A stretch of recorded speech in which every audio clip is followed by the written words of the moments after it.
Hello, patrons. Happy Sunday. A couple house cleaning things, housekeeping things. Thank you for continuing to support me here. I just shot a thing thanking you, and then I realized it was kind of rambling and a bit maudlin. So thank you. I'll just say that. Um, our sit last week went well. So let's do another one. So it'll be another hour-long sit with some sitting instruction in the beginning, like a 25-minute sit, and then we can do like a Q&A, or people can just kind of share what came up for them while they were sitting. During the week now, after we did that sit on Sunday, I find myself feeling more guilty if I don't do my full sits in the morning and the evening in my own home practice. So that's one really beneficial thing I found with this sitting that we did. It sets a tone for my practice for the week. I'm going to be posting an essay this week on Patreon. It is an intense essay, a lot of interesting, deep repressed emotions came up when I was writing it. It's called My Wife, My Enemy, My Dharma Sister. I hope you enjoy it. There should be some stuff in there that maybe resonates with you. I'll post that sometime this week. I found something interesting I want to share with you. It's like a good Sunday self-care thing you might find interesting. This is from Wild Ivy, Zen Master Hakuin's autobiography. Is it autobiography? Yeah, he wrote it about himself.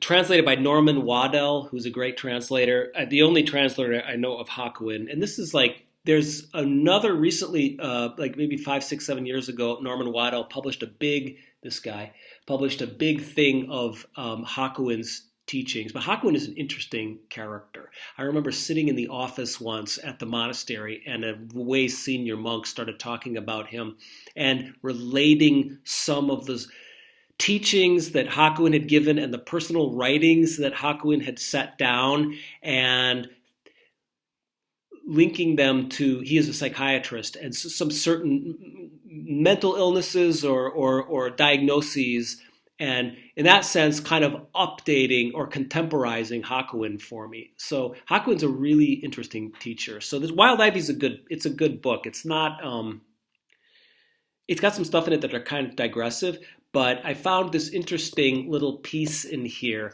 that it kind of feels good to read on a Sunday if you're chilling out and relaxing. It's called the soft butter method. And I forget which part of the Hakuin's personal journey this is, but I think Zen sickness. Yeah, so he was really burnt out. Man, maybe some of you are burnt out. It's Sunday, you've been working all week, you're fried, you know you got to go back to work tomorrow, you got the sickness. It ain't necessarily maybe the Zen sickness, but you're burnt out. So Hakuin was burnt out. So he meets this crazy old hermit in the hills who's also like a Chan. Is he a Chan? I forget. No, you'd be Japanese, right? Anyways, okay, I'm going to read this to you. So Hakuin asks him, "Hey, dude, you mentioned a method in which butter is used. May I ask you about that?" And the master's name is Master Hakuyu, and he replies, "When a student engaged in meditation finds that he is exhausted in body and mind because the 4 constituent elements of his body are in a state of disharmony, he should gird up his spirit and perform the following visualization." I love this because I was never taught to visualize in Zen practice, and you see when you read like Wild Ivy, you see that in his time, Hakuin was making it up as he went along and incorporating what was common in the culture around him at the time into his practice, just like you and I are. So the teacher says, his name is Hakuyu. He says, "Imagine that a lump of soft butter, pure in color and fragrance, and the size and shape of a duck egg, is suddenly placed on the top of your head. As it begins to slowly melt, it imparts an exquisite sensation. moistening and saturating your head within and without.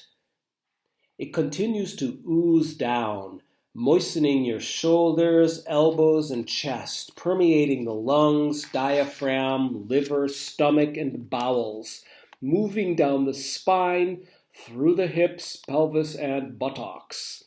At that point, all the congestions that have accumulated within the 5 organs and 6 viscera, all the aches and pains in the abdomen and other affected parts, will follow the heart as it sinks downward into the lower body.